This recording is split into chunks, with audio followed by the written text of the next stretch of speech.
నమస్తే అండి.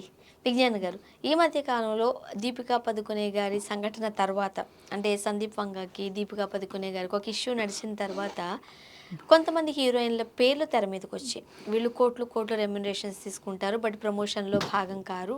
అండ్ వీళ్ళకి 4, 5 క్యారవాన్‌లు కావాలి. ఈళ్ళు కూర్చోవడానికి ఒకటి కావాలి, జడలేసుకోవడానికి కావాలి, తినడానికి ఒకటి కావాలి, డ్రెస్ చేంజ్‌కి ఒకటి కావాలి. అండ్ వీళ్ళతో పాటు వీళ్ళ వెనకాల ఒక 10 మంది సరంజామా వస్తే వాళ్ళందరినీ కూడా ప్రొడ్యూసరే పోషించాలి. ఇవన్నీ రెమ్యూనరేషన్‌లో భాగం కాకుండా మనం వింటూ ఉన్నాం. కొంతమంది దాన్ని తప్పు పట్టిన సందర్భాలు కూడా ఉన్నాయి. ఇప్పుడు ఈ ఇష్యూలోనే మనకు నయనతార గారి పేరు కూడా వినిపిస్తుంది. ఏది ఏమైనా సరే నేనైతే ప్రమోషన్స్‌కి రాను. నాకు ఇంత డబ్బులు ఇవ్వాల్సిందే అని కూడా తను పట్టుబడుతున్నారు అని ఒక వార్త. నిజమా? యాక్చువల్గా విషయానికొస్తే దీపిక పదుకొనె ఇష్యూ నువ్వు మళ్ళీ తీసావు కాబట్టి ఒక 2 నిమిషాలు ఆమె గురించి మళ్ళీ మాట్లాడుకుని మరి కంపేర్ చేయాలి కదా! ఇప్పుడు అక్కడ వల్లే కదా ఇక్కడికి వచ్చింది. అందులో ఒక పదం అన్నావు, వీళ్ళకి జడలేసుకోవడానికి ఒకటి కావాలి, అదేంటిది అద్దం చూసుకోవడానికి ఒకటి కావాలి, తినడానికి ఒకటి కావాలి. ఆడవాళ్ళ అవసరాలు ఆడవాళ్ళకే తెలుసు. కొంచెం అది మనం ఇచ్చేయాలి. అవును. అంటే ఒక క్యారవాన్ సరిపోదా అండి? నేను ఒక క్యారీవాన్ నిజంగా హీరోయిన్స్కి సరిపోదు అసలు. బికాజ్ అది 2 ముక్కలు ఉండేది వేరు, ఒకటే ఫుల్గా ఉండేది వేరు. ఆ ఫుల్ దాంట్లో హాఫ్ పార్ట్ నువ్వు ఇప్పుడు అద్దం, లైట్లు, కూర్చొని మేకప్, సరంజామా అంతా ఉంటుంది. అటువైపు బెడ్ లాగా, సోఫా బెడ్ లాగా ఉండి ఒక టిపాయి ఉంటుంది. అక్కడ ఏం చేస్తావంటే ఆల్రెడీ నీ క్యారేజ్ తీసి పెట్టేస్తారు, నువ్వు ఎప్పుడు వచ్చి తింటావా అని. ఓకే. ఇటువైపు ఏమో ఇవి ఉంటాయి, రాసుకునేవి పూసుకునేవి.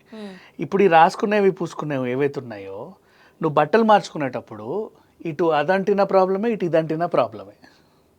అదేలే.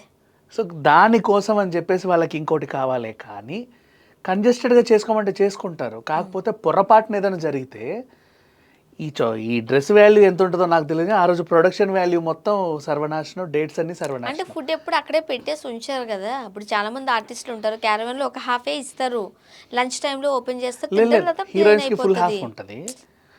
హీరోయిన్స్కి ఉంటుంది అది చెబుతున్నాను. ఎట్లా పెడితే ఉంచుతారు అంటే ఏ టైంకి గబగబ వెళ్ళాలి కదా మరి, అదొకటి ఉంది. అండ్ ఇక దీపికా పదుకొనె విషయం ఇది కాదులే, ఆవిడ ప్రాబ్లం ఏంటంటే 8 hours నాకు కావాలి ప్రతిరోజు అని సందీప్ వంగ అడిగాడు. ఎప్పుడు సంతకం పెట్టించుకున్నప్పుడు. అప్పుడు నువ్వు నార్మల్ మనిషివే, ఓకేనా, నీ ప్రీ ప్రొడక్షన్ టైంలో.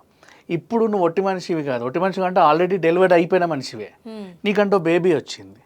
సో నీకు 8 hours నేను ఇవ్వలేను, నాకు 1 గంట 2 గంటలు ఎక్స్ట్రా ఇస్తే నేను టైం ఇక్కడ స్పెండ్ చేయాలని అడిగింది. అది మాతృ స్వభావం.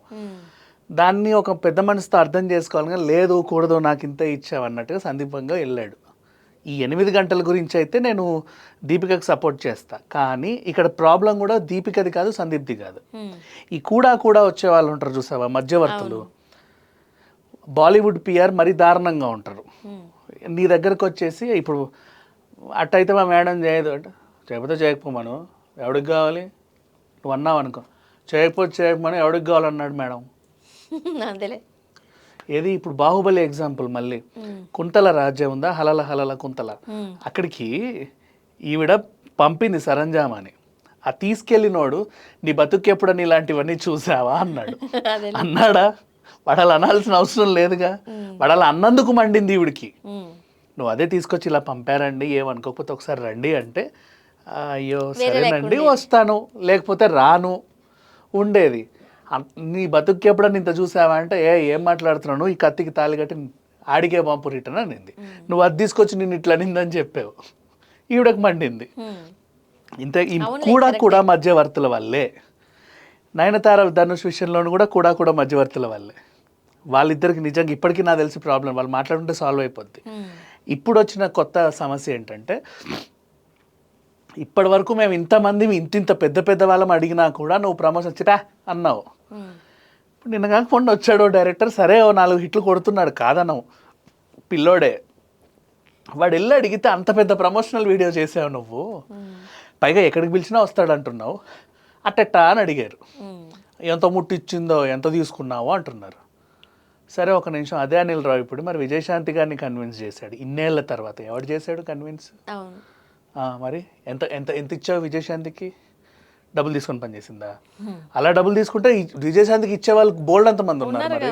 మరి ఇన్నాళ్ళు ఎందుకు చేయలేదు? కన్విన్సింగ్లో ఉంటుంది మా ఉంటుంది. తేడా. కొన్ని మాటల వల్ల మనం ప్రాజెక్టులు చేస్తాం. అంతే.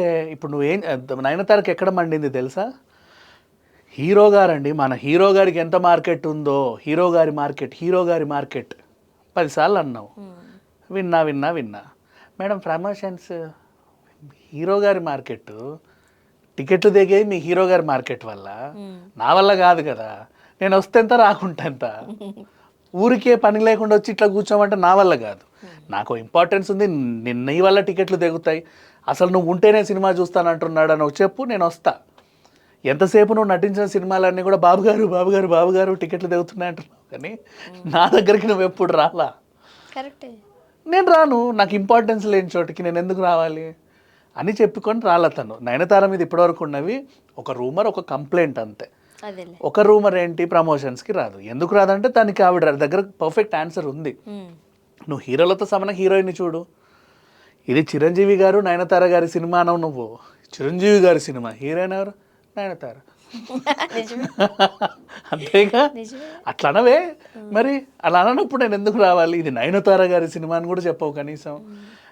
కానీ ఇంకోటి కూడా ఉంటుంది, మళ్ళీ మన వార్తలు ఎలా రాస్తాం తెలుసా, మనమే చదువుతాం యాంకర్లో అయ్యండి, చిరంజీవి సినిమాలో ఛాన్స్ కొట్టేసింది అంటారు. కాకపోతే అసలు ఎంత అదృష్టమో దీనికి, అసలు ఈ జన్మకి ఇంతకంటే అదృష్టం దొరుకుద్దో లేదో. పెద్ద పెద్ద హీరోలతో పెద్ద హీరోలతో పనిచేస్తుంది. ఇప్పుడు ఒక నిమిషం, నయనతార కూడా పెద్ద హీరోయినేమా, 100 సినిమాలు చేసింది. ఈ రోజుల్లో 100 సినిమాల హీరోయిన్ ఎవరున్నారు? ఇట్లా ఉంది కాబట్టే చేసింది, లేకపోతే చేయదు. సో అంత ధైర్యంగా చేసిందా? నవ్వు కన్విన్స్ చేసుకున్నాడు ఆ డైరెక్టర్. మేడం ప్లీజ్, నా సినిమాలలో అందరికి ఇంపార్టెన్స్ ఉంటుంది, మీరు రాకపోతే బాగోదు మేడం, రండి మేడం. చిన్న పిల్లలు అడిగాడు, ఫ్రెండ్లో అడిగాడు, చక్కగా వచ్చి ఇలా చేసిందిగా. మరి అంతకుముందు బాబు గారు వచ్చారా అని అది వచ్చిందా అని అంటావు. హీరోయిన్ దాని మేకప్ అయిందా అంటావు. నీకు అంత ఇంపార్టెన్స్ ఎందుకు ఇవ్వాలి మా? హీరోయిన్లు కనిపిస్తే అది అది అంటారు. హీరోలనేమో బాబు గారు, చిరంజీవి గారు, నాగార్జున గారు, అందరు బాబు గారులే. హీరోయిన్ అది ఇది. నువ్వు ఇచ్చే రెస్పెక్ట్ని బట్టే వాళ్ళు కూడా నీకు ఇచ్చే మర్యాద ఉంటుంది, అంతమించి ఏం లేదు. బట్ నయనతార ఇప్పుడు మళ్ళీ ప్రమోషన్స్కి వచ్చింది అంటే ఆ క్రెడిట్ సగం అనిల్ రావిపూడికే ఇవ్వాలి. ఆయన కన్విన్స్ చేసుకున్నాడు. ఇంతవరకు మీరు కన్విన్స్ చేసుకోవాలి. పెద్ద పెద్ద డైరెక్టర్లతో పనిచేసి ఉంటుంది, మీరు అని కూర్చొని ఉంటారు. ఈ పిల్లోడు అట్లా కాదు, చక్కగా వెళ్ళి పక్కన కూర్చొని దా మేడం లూడో కింగ్ ఆడదామా సరదాగా, ఏది నెయిల్ పెయింట్ భలే ఉంది ఎక్కడ కొన్నావు, ఇవి కదా ఆమెకు నచ్చింది, కంఫర్ట్ ఫీల్ అయింది. సో తను వచ్చింది. ఇంకా 2-3 సినిమాలు చేసిన ఆశ్చర్యం లేదు అనిల్ రావిపూడితో. అవును, మరి అలా. సో తప్పేమీ లేదు, ఏమీ లేదు. నయనతార అన్న దాంట్లో తప్పేం లేదు. కాకపోతే ఆ మీద ఉన్నది ఇది రూమర్. కంప్లైంట్ ఏంటంటే, ఒకటి శేఖర్ కమ్ముల కంప్లైంట్. అనామిక సినిమాకి కడుపుతో చేయాలి, కహానీ స్టోరీ కదా, అక్కడ ఆవిడ కడుపుతోనే చేసింది. నేను కడుపుతో తిరగను అనింది. సరే తిరకు, కనీసం ఒక ప్రమోషనల్ సాంగ్ ఒకటి అయితే నేను చేయండి అన్నది. ప్రమోషన్ అంటే పదం అంటారే నాకు అనింది. సునీత గారితో చేయించారు. మరి ఆ ఒక్క విషయంలోనే కంప్లైంట్, ఇంకా మిగతావేం లేవు నాకు తెలిసినంత వరకు. చూద్దాం. Thank you.